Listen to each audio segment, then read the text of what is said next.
அன்பர்களே, ஆண்டவராகிய இயேசு கிறிஸ்துவின் நாமத்தில் உங்களுக்கு மனம் நிறைந்த வாழ்த்துக்களை தெரிவித்துக் கொண்டு சத்திய வசனம் திருமறை பாட நிகழ்ச்சிக்கு உங்களை அன்போடு அழைக்கிறோம். சத்திய வசனம், இது தேவனின் வசனம்.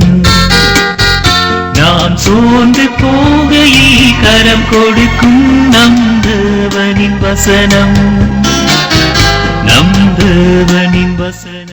அந்த நாளையும் அந்த நாழிகையையும் என் பிதா ஒருவர் தவிர மற்றொருவனும் அறியான், பரலோகத்தில் உள்ள தூதர்களும் அறியார்கள். நோவாவின் காலத்தில் எப்படி நடந்ததோ அப்படியே மனுஷகுமாரன் வரும் காலத்திலும் நடக்கும். எப்படியெனில், ஜலப்பிரளயத்துக்கு முன்னான காலத்திலே நோவா பேழைக்குள் பிரவேசிக்கும் நாள் வரைக்கும் ஜனங்கள் புசித்தும் குடித்தும் பெண் கொண்டும் பெண் கொடுத்தும் ஜலப்பிரளயம் வந்து அனைவரையும் வாரிக்கொண்டு போகும் மட்டும் உணராதிருந்தார்கள். அப்படியே மனுஷகுமாரன் வருங்காலத்திலும் நடக்கும். அப்பொழுது 2 பேர் வயலில் இருப்பார்கள். ஒருவன் ஏற்றுக்கொள்ளப்படுவான், ஒருவன் கைவிடப்படுவான். 2 ஸ்திரீகள் ஏந்திரம் அரைத்துக் கொண்டிருப்பார்கள். ஒருத்தி ஏற்றுக்கொள்ளப்படுவாள், ஒருத்தி கைவிடப்படுவாள். உங்கள் ஆண்டவர் இன்ன நாழிகையிலே வருவார் என்று நீங்கள் அறியாதிருக்கிறபடியினால் விழித்திருங்கள்.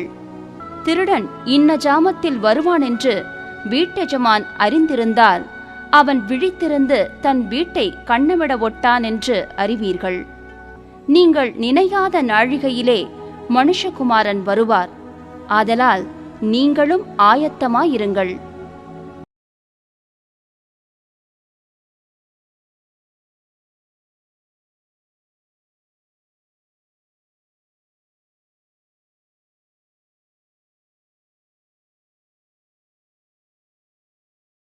ஆண்டவராகிய இயேசு கிறிஸ்துவினுடைய புண்ணிய நாமத்தினாலே சத்தியவசன நிகழ்ச்சியை காண்கிற உங்கள் ஒவ்வொருவரையும் ஆண்டவருடைய நாமத்திலே வாழ்த்துகிறேன். நம்முடைய ஆண்டவராகிய இயேசு கிறிஸ்துவினுடைய 2வது வருகையை குறித்து மத்தேயு, மார்க்கு, லூக்கா, யோவான் இந்த 4 நற்செய்திகள் நூல்கள் வழியாக ஆண்டவர் வாயிலிருந்து புறப்பட்ட வாக்கியங்கள் வழியாக அவருடைய வருகையை குறித்து நாம் கற்று வருகிறோம். இன்றைக்கு நான் உங்களோடு பகிர்ந்து கொள்கிற அந்த செய்தியின் தலைப்பு நம்முடைய ஆண்டவருடைய வருகையின் தன்மையை குறித்து அல்லது தன்மைகளை குறித்து உங்களோடு கூட பகிர்ந்து கொள்ள விரும்புகின்றேன். பிரியமானவர்களே, நம்முடைய ஆண்டவராகிய இயேசுவானவர் சீக்கிரமாய் வரப்போகிறார். இயேசு ராஜா வருவார், இன்னும் கொஞ்சம் காலம்தான் என்று சொல்லி நாம் பாடி வருகின்றோம். இன்னும் அநேகர் சொல்வார்கள், இன்னும் வரவில்லையே, நான் சிறு வயதிலிருந்து இந்த பாடலை பாடுகிறேன், இன்னும் வரவில்லையே என்று அநேகர் அங்கலாய்த்து அநேகர் வருத்தப்படுகிறது உண்டு. இயேசுவானவர் வரப்போகிறது மிகவும் நிச்சயம். ஆனால் சிலர் இயேசுவானவர் வரவே மாட்டார் என்று சொல்லி போதிக்கிற மக்களும் இருக்கிறார்கள்.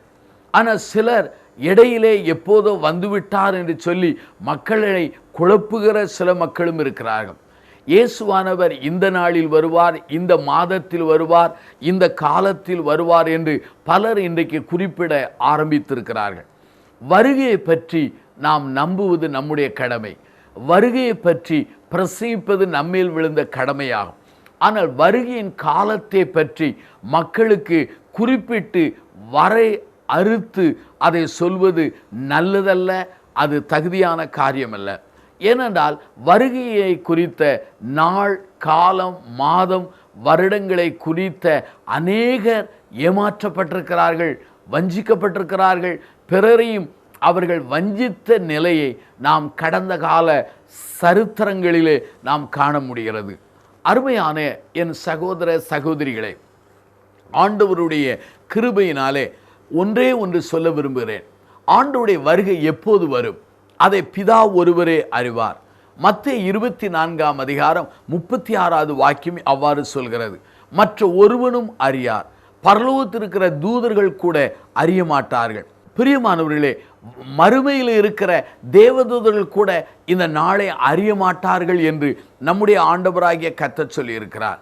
அருமையானவர்களே, நம்முடைய வாழ்க்கையிலே யுத்தத்திற்கு நாம் செல்லும் பொழுது யுத்தம் உண்டு என்று ஒரு செய்தி தெரியுமே தவிர யுத்த வீரர்களுக்கு யுத்தமானது எந்த நாளிலே எந்த நிமிடத்தில் தொடங்கும் என்பது அவர்களுக்கு தெரியாது.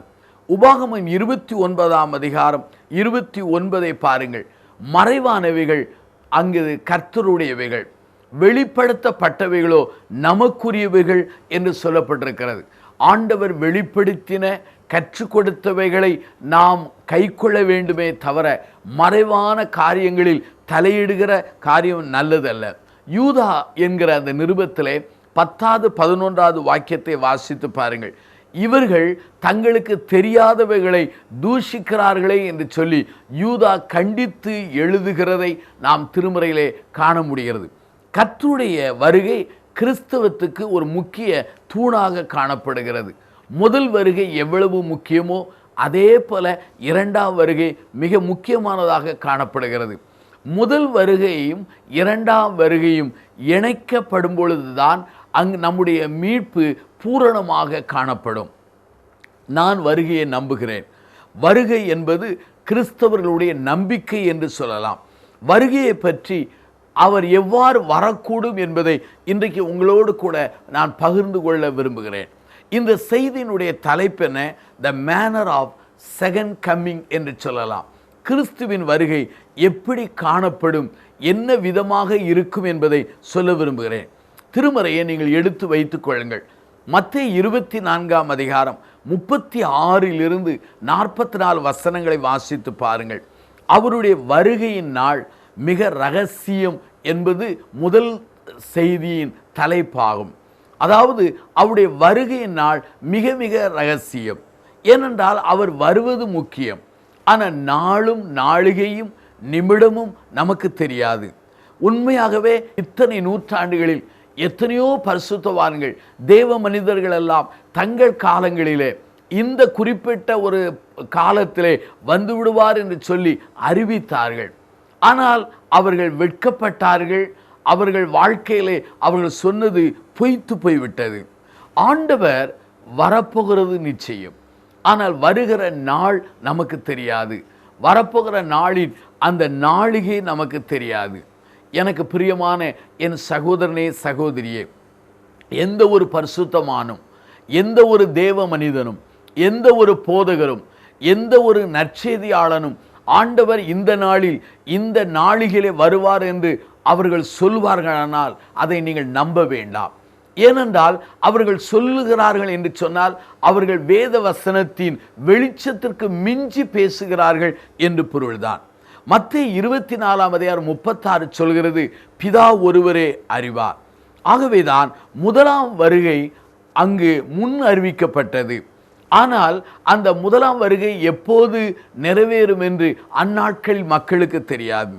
ஏற்ற காலம் வந்தபோது பிதாவினுடைய ஒரே பேரான குமாரனாய் இயேசுவானவர் அவர் இந்த உலகத்தில் பிறந்ததினால் முதலாம் வருகை அது நிறைவேறி முடிந்தது. எபிரேயர் 1ஆம் அதிகாரம் 1-2 வாசித்து பாருங்கள்.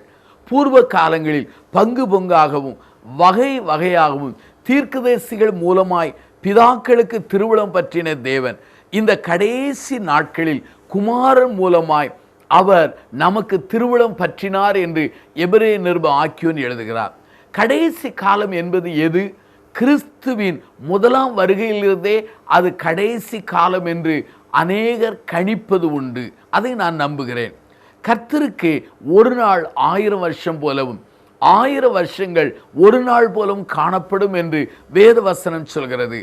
கர்த்தரின் கணிப்பை நம்மால் புரிந்து கொள்ள முடியாது. வருகை நம்முடைய காலத்தில் வரலாம், இல்லையெனில் நமக்கு மரணம் கூட வரலாம். வருகையோ மரணமோ எது முந்துமோ நமக்கு தெரியாது. நாம் ஆயத்தமாக இருக்கவே அழைக்கப்படுகிறோம்.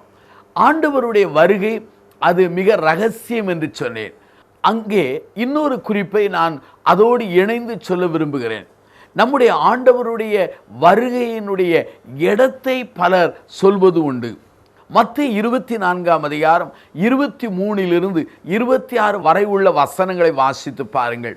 அப்பொழுது இதோ கிறிஸ்து எங்கே இருக்கிறார், அதோ அங்கே இருக்கிறார் என்று எவனாயிலும் சொன்னால் நம்பாதீங்கள். மத்தேயு 24ஆம் அதிகாரம் 26ஆம் வசனத்தை வாசித்து பாருங்கள்.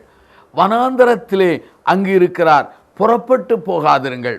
அறை வீட்டில் இருக்கிறார் என்று சொல்லி நம்பாதிருங்கள் என்று நம்முடைய ஆண்டவர் சொல்லி இருக்கிறார். அப்படியானால் நம்முடைய ஆண்டவருடைய வருகையினுடைய இடத்தை பலர் குறிப்பிடுவார்கள். இவ்வாறு தவறான இடத்தை குறிப்பிடுகிறது திருமறையின் போதனைக்கு விரோதமானது.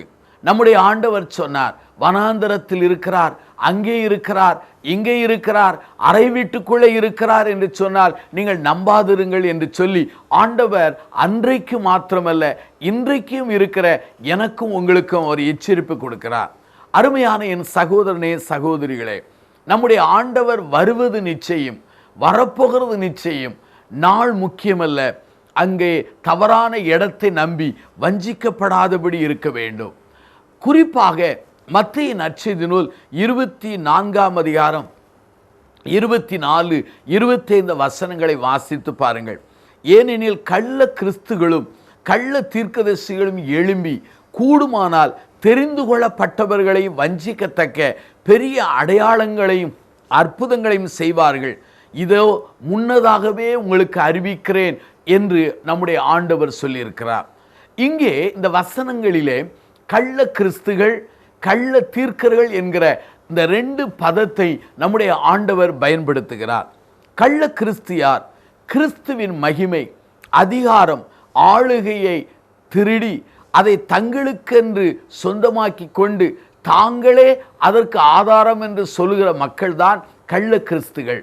கிறிஸ்துவின் மகிமை நீங்களோ நானோ திருட ஆரம்பித்தார், அல்லது கிறிஸ்துவின் வல்லமையை நீங்களும் நானும் அதை கொள்ளையாடின அந்த பொருளாக எண்ணி நாமே அதற்கு ஆதாரம் என்று பேச ஆரம்பித்தால் நாம் உண்மையாகவே கள்ள கிறிஸ்துகளாக மாறுவதற்கு வாய்ப்புகள் இருக்கிறது என்று சொல்லப்பட்டிருக்கிறது. உண்மையாகவே சாத்தானும் கூட ஒளியின் தூதனைப் போல அவன் நடிப்பதற்கும் அவன் பிறரை வஞ்சிப்பதற்கும் வாய்ப்புகள் இருக்கிறது. கள்ள தீர்க்கர்கள் யார்? தீர்க்கர்கள் ஆண்டவரின் எண்ணத்தையும் ஆண்டவருடைய இருதய துடிப்பையும் ஆண்டவருடைய சிந்தையும் மக்களுக்கு அறிந்து சொல்லுகிறவர்கள்தான் தீர்க்கர்கள். ஆனால் இங்கு 2 விதமான தீர்க்கர்கள் இருக்கிறார்கள். ஒன்று உண்மையான தீர்க்கர்கள், இரண்டாவது கள்ள தீர்க்கர்கள், போலியான தீர்க்கர்கள். உண்மையான தீர்க்கர்களை பணம் கொடுத்து வாங்க முடியாது. உண்மையான தீர்க்கர்கள் அரசியல்வாதிகளுக்கு பயப்படுவதில்லை. உண்மையான தீர்க்கர்கள் மக்களை பிரியப்படுத்த எந்த திட்டங்களையும் செய்வதில்லை. மக்களை பிரியப்படுத்துகிற போதனையை அவர்கள் சொல்வதும் இல்லை. ஆனால் உண்மையான தீர்க்கர்கள் ஆண்டவர் சொல்வதை சொல்வார்கள், ஆண்டவர் கண்டித்து உணர்த்துவதை கண்டித்து உணர்த்துவார்கள். அதை கூட்டவும் மாட்டார்கள், குறைக்கவும் மாட்டார்கள். ஆனால் கள்ள தீர்க்கதரிசிகள் யார்?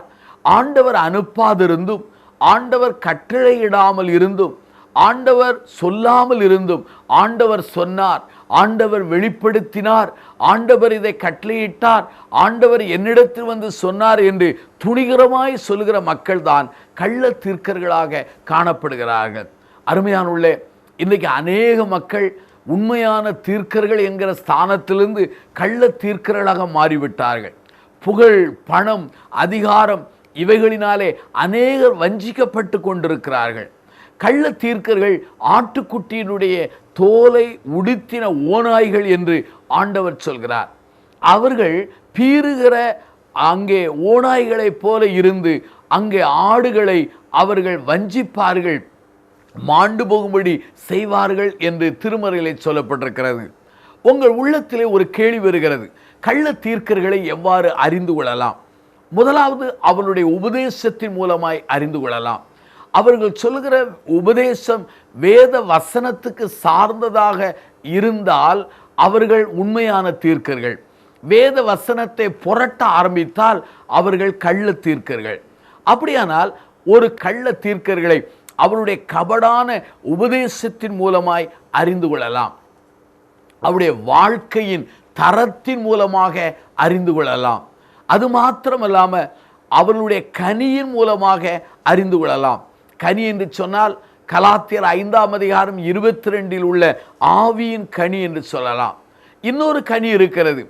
ஒரு ஊழியக்காரன் மூலமாய் சந்திக்கப்பட்ட ஆத்துமாக்களை வைத்து கூட அந்த ஊழியனை நாம் நல்லவனா அல்ல கள்ள தீர்க்கனா என்பதை அறிந்து கொள்ளலாம். அருமையானவர்களே, கள்ள தீர்க்கர்கள் சுயமாய் எழும்புவார்கள், ஆனால் உண்மையான தீர்க்கர்களை ஆண்டவர் எழுப்புவார். ஆகவே தான் அருமையானவர்களே, கூடுமானால் கள்ள கிறிஸ்துகளும் கள்ள தீர்க்கர்களும் தெரிந்து கொள்ளப்பட்டவர்களை கூட வஞ்சிக்கத்தக்கதாக பெரிய அற்புதங்களை அடையாளங்களை செய்வார்கள் என்று சொல்லி ஆண்டவர் சொல்லியிருக்கிறார். ஆகவே வஞ்சிப்பார்கள் என்பதுதான் இந்த கள்ள தீர்க்கர்கள் அல்லது கள்ள தீர்க்கசுடைய அந்த அடிப்படை நோக்கமாக காணப்படுகிறது. அருமையானவர்களே, பலவீனமான, எளிமையான, ஏழையான மக்களை கர்த்தர் இதை சொன்னார் என்று பொய் கூறி சொல்லிவிட்டு அநேகரை வஞ்சிக்கிற மக்களை நாம் இன்றைக்கு பார்த்து வருகிறோம். தெரிந்து கொள்ளப்பட்டவர்களை கூட வஞ்சிக்கத்தக்க அற்புத அடையாளங்களை செய்வார்கள். அற்புதங்கள் நடக்கிறது, அடையாளங்கள் நடக்கிறது என்று அங்குமிங்கு ஓடாதிருங்கள். அற்புதங்களை வைத்து, அடையாளங்களை வைத்து இவர் கர்த்தருடைய தாசன் என்று நம்மால் அளவிட முடியாது. ஏனென்றால் நம்முடைய ஆண்டவர் சொல்லியிருக்கிறார், தெரிந்து கொள்ளப்பட்டவர்களை கூட வஞ்சிக்கத்தக்க அற்புதங்கள் அடையாளங்களை அவர்கள் செய்வார்கள் என்று சொல்லியிருக்கிறார். ஆகவே எல்லா ஆவிகளையும் நம்பாமல், எல்லா ஊழியர்களையும் நம்பாமல், எல்லா போதிக்கிறவர்களையும் நம்பாமல், அவர்கள் ஆண்டவரிடத்திலிருந்து வந்தவர்களா, அவர்களுக்குள் இருக்கிற ஆவி தேவ ஆவிதானா என்று பகுத்தறியும் அந்த கிருபைக்காக பிரார்த்தித்து அறிந்து கொள்ள வேண்டும். உண்மையாகவே நமக்கு அற்புதங்கள் முக்கியமல்ல, பாவமன்னிப்பு நிச்சயமே முக்கியம். நமக்கு அற்புத அடையாளங்கள் முக்கியமல்ல, பாவத்தின் மேலே விடுதலையே முக்கியம். நமக்கு அற்புத அடையாளங்கள் மிக மிக முக்கியமல்ல, சாத்தானின் அதிகாரத்தை முறியடிக்கக்கூடிய அந்த வல்லமையே மிக முக்கியமாகும். இரண்டாவது, ஆண்டவருடைய வருகையின் தன்மை எப்படி இருக்கும் என்றால் அங்கே தெரிந்து கொள்ளப்படுகிறதாக இருக்கும் என்று சொல்லப்பட்டிருக்கிறது. மத்தேயு 24 அதிகாரம் 37 39 வசனங்களை நீங்கள் வாசித்து பாருங்கள். மத்தேயு 24 அதிகாரம் 40 சொல்கிறது, 2 பேர் வயலில் இருப்பார்கள், ஒருவன் ஏற்றுக்கொள்ளப்படுவான், ஒருவன் கைவிடப்படுவான்.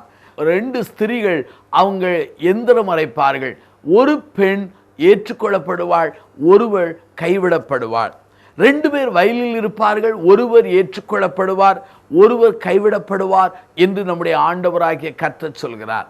அப்படியானால் ஆண்டவருடைய வருகை ரகசியமாக இருந்தாலும் ஆண்டவருடைய வருகையிலே தெரிந்து கொள்ளப்படுதல் காணப்படும் என்று திருமறையிலே சொல்லப்பட்டிருக்கிறது. அருமையான என் நண்பனே, என் சகோதர சகோதரிகளே, ஆண்டவர் 2 பேரிலே ஒருவரை ஏற்றுக்கொள்ளுகிறார் என்று சொல்வதினாலே ஆண்டவர் மக்களிலே 50% மக்களை ஏற்றுக்கொள்வார், 50% மக்களை கைவிடுவார் என்று எண்ணி விடாதிருங்கள். இது மக்களை குறித்த அந்த கூட்டத்திற்கு ஒரு அடையாளமாக இந்த செய்தி சொல்லப்பட்டிருக்கிறது. வயலில் இருப்பவர்கள், அதே சமயத்தில் எந்திரம் அரைப்பவர்கள், படுக்கை மேல் இருப்பவர்கள், இவர்களெல்லாம் ஒவ்வொரு காலத்தில் வேலை செய்கிறார்கள். வயலில் வேலை செய்வது பகல் வேலை, அங்கு எந்திரம் அரைப்பது மாலை வேலை, படுக்கையிலே படுத்திருப்பது இரவு வேலை. அப்படியானால் ஆண்டவர் வரும்போது உலகத்திலே ஒரு பகுதியிலே அது இரவாயிருக்கும், ஒரு பகுதியிலே நடுப்பகலாயிருக்கும், ஒரு பகுதியிலே மாலையாயிருக்கலாம். ஒரே நேரத்திலே உலகத்தில் பல்வேறு நாடுகளிலே பல்வேறு நேரம் இருப்பது போல காணப்படும் என்பதை அன்றைக்கே சகலவற்றை அறிந்த ஆண்டவர் அன்றைக்கே பேச ஆரம்பித்தார். அப்படியானால் ஆண்டவருடைய வருகை என்பது ரகசியமாக இருக்கும். ஆண்டவருடைய வருகையின் நாள் மிக மிக ரகசியமாக இருக்கும். ஆண்டவருடைய வருகை ரகசியம் என்று சொல்வதை காட்டிலும் ஆண்டவருடைய வருகை நாள் மிக மிக ரகசியமாக இருக்கும். ஆண்டவருடைய வருகையிலே தெரிந்து கொள்ளுதல் காணப்படும் என்று அங்கு சொல்லப்பட்டிருக்கிறது. எனக்கு பிரியமான என் சகோதர சகோதரிகளே, நம்முடைய வாழ்க்கையை நாம் அறிந்து கொள்ள நாம் அழைக்கப்படுகிறோம்.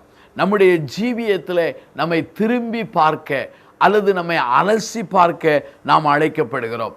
ஆகவே ஆண்டவருடைய வருகையின் நாள் ரகசியம், ஆண்டவருடைய வருகையிலே தெரிந்து கொள்ளப்படுதல் காணப்படும் என்பதை நான் உங்களுக்கு விளக்கி சொன்னேன். இந்த ஆண்டவருடைய வருகைக்கு நானும் நீங்களும் என்ன செய்ய வேண்டும்? ஆயத்தப்பட வேண்டும், விழிப்போடு வாழ வேண்டும். அப்படி வாழ்ந்து வருவோமானால் ஆண்டவருடைய வருகையிலே நாம் காணப்படுவோம். ஆண்டவருக்குள்ளே உங்களை ஆயத்தப்படுத்தும் கிருபையை ஆண்டவர் உங்களுக்கு தருவாராக. பிரார்த்தனை செய்வோமா? ஜீவனுள்ள பிதாவே, இந்த நாளுக்காக நாங்கள் நன்றி சொல்கிறோம். உம்முடைய வருகையின் நாள் மிக ரகசியம் என்பதை அறிந்து கொண்டோம். உம்முடைய வருகையிலே ஒருவர் ஏற்றுக்கொள்ளப்படுவார், ஒருவர் கைவிடப்படுவார் என்கிற அந்த உண்மையின் மூலமாய் தெரிந்து கொள்ளப்படுதல் அந்த வருகையிலே காணப்படும் என்பதை நாங்கள் அறிந்து உம்மை தோத்திருக்கிறோம். உம்முடைய வருகையின் நாளை அறியாததினாலும் உம்முடைய வருகையிலே தெரிந்து கொள்ளப்படுதல் காணப்படுவதினாலும் நாங்கள் எங்களை ஆயத்தப்படுத்த உதவி செய்யும். எங்களுடைய வாழ்க்கையிலே பெரிய காரியங்களை செய்தருளும். இயேசுவின் நாமத்தில் தாழ்த்தி ஜெபிக்கிறோம் ஜீவனுள்ள பிதாவே, ஆமென்.